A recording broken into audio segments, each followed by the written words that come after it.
All rise for the Honorable Judge Marshall Stevens. Honorable. Motor one's rolling, and still is. Mr. Dewitte, I wouldn't make any facial expressions or motions or anything. You have an attorney who's capable of arguing whatever they need to argue for you. Statements. I understand and then that, the judge who signed the capious. Mr. Dewitte, if you can't behave and conform, then we'll remove you. No, okay? Your Honor. I'm sorry, Your Honor. So, my concern is this. I know we Your Honor, the state is requesting that Mary Lynn Honeymeyer for the state. The state's requesting that the defendant's bonds be revoked on his 3 prior cases. how can I revoke bonds when the offense date occurred? This offense date occurred afterwards, Your Honor. The defendant was arrested on September 7th, 2019. When the defendant was here last time, the defendant misrepresented to the court that all these offenses happened prior to the 9/7 offense date. That is not the case. So the first case he was arrested on was 2019 CF 12733. Right, and he was seen by a judge on the 8th, correct? Yes. Okay. And then the case for 2019 CF 15055, the offense date for that was September 16th, 2019. But he hadn't been seen by a judge. And that he was not arrested at that date, but that was when the felony offense took place. He was then seen by a judge when the defendant represented to the judge at initial appearance that this 15055 case happened before.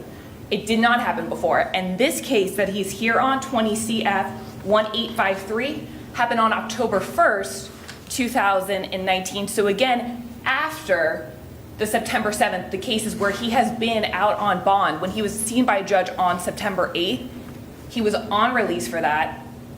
And he has consistently picked up new law offenses since that September 7th date. I know for a fact that wasn't me. I understand that I could revoke on the 19 case. I don't know how I could revoke if he hadn't been seen by a judge So that would be before this offense, because the new law offense is alleged to have occurred October 1st. October 1st, yeah. So the state would be requesting that his bond be revoked on the one that he was out on bond for. because you said bonds. Sorry, Judge. Okay, all right, because that's why I was trying to figure out what you meant. Because Yes. I don't think I can revoke on the other cases. The other ones, Your Honor, the bonds can stay the same, but the one that he was out on bond for at the time, the 2019 CF 12733, the state is requesting that that bond be revoked.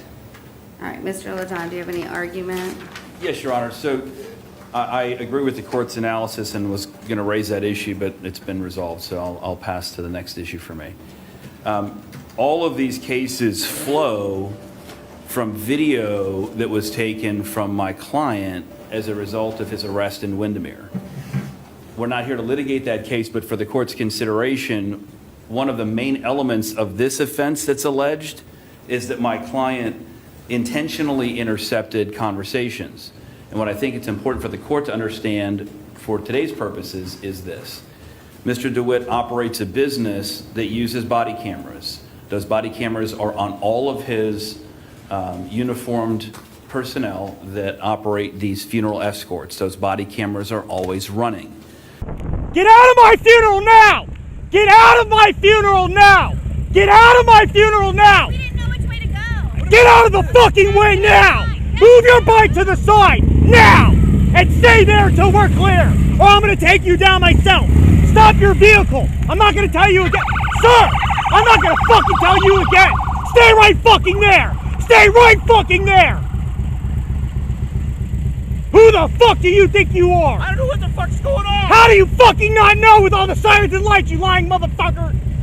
What'd you call me? You heard me! Stay right there! What did you call me? So in the event that law enforcement obtained these videos and is now going through systematically to find what else they can potentially charge my client with, what they're finding are those recordings.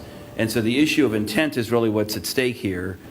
I don't know that there's any way we're going to get to the bottom of that today, and don't expect the court to make that assessment. But I think before you revoke this man's bond and keep him in jail, I'd like you to at least consider the fact that that is the source of this audio.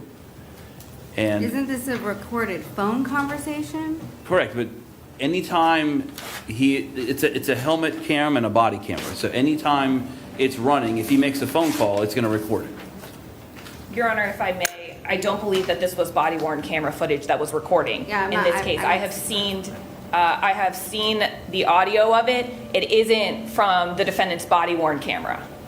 That's my understanding. So I understand what the defense is saying, but that is an argument to be made not of whether or not his bond should be revoked, but an argument of whether or not there's PC, which has already been found, essentially. Okay, because I mean, based on one of the affidavits, it says that I reviewed the above-mentioned disc that they received from Chief Edwards, which he obtained from Detective John Allen with the Windermere Police Department, and the disc contained an audio file of a recorded phone conversation that took place on October 1st between a person who identified himself as the defendant, a crime scene analyst, and the individual, looks like Gregory Fosterino. So I don't know whether, Mr. Dewitte, I wouldn't make any facial expressions or motions or anything. You have an attorney who's capable of arguing whatever they need to argue for you, okay? So I don't know if it's a body camera, helmet, whatever is being recorded, but it appears as though it's some sort of a recording of an audio file from a phone conversation. So I don't feel like I know enough about what happened, but it's two sworn statements. I understand And then that, the so- judge who signed the capias, Mr. DeWitt, if you can't behave and No, conform, I can, then Your we'll Honor. remove you.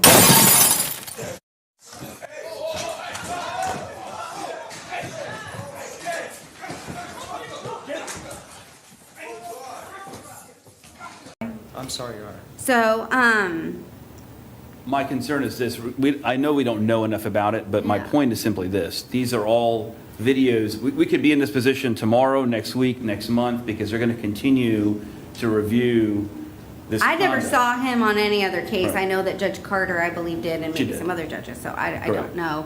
And so what- I don't know anything about the facts of any of the underlying cases either. Well, they all flow from this Windermere arrest. So however the audio was obtained, it was obtained from my client's business records that are maintained on his person and on every one of his employees. And so my point is simply, I think it's a bit disingenuous to say definitively that he's out on bond committing new law offenses when the sourcing of this is directly from the recordings that are maintained through his business. So I'd rather have an opportunity to have my client out on bond where he can assist me with his defenses and to continue to represent him in that capacity than have him in custody. One. Two, his wife is how many months pregnant? She's 20 weeks. Okay. And this our third, well, it's our first baby, but our third chance.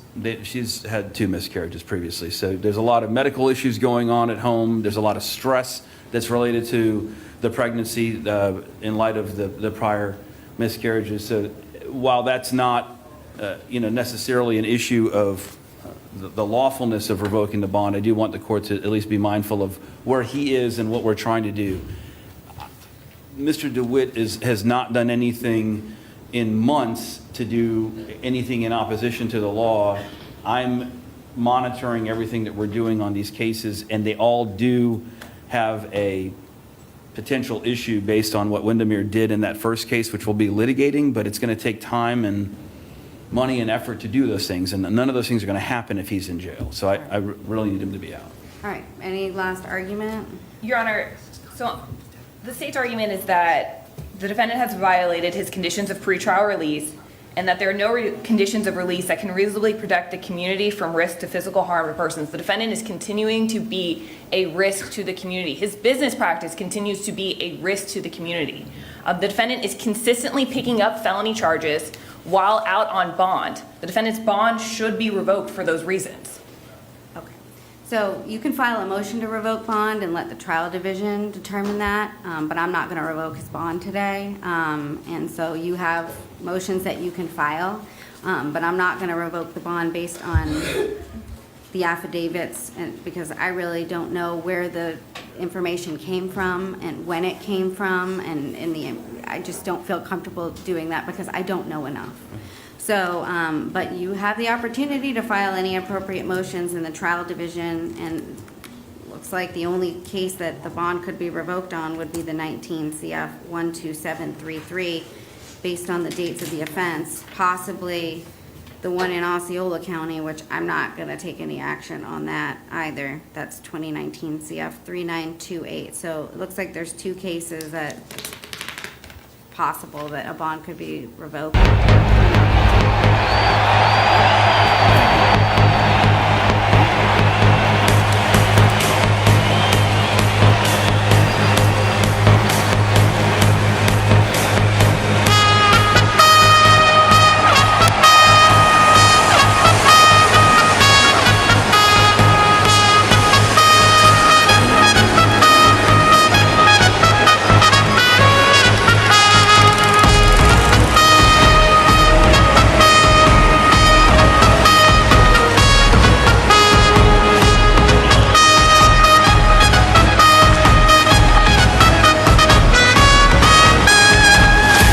That's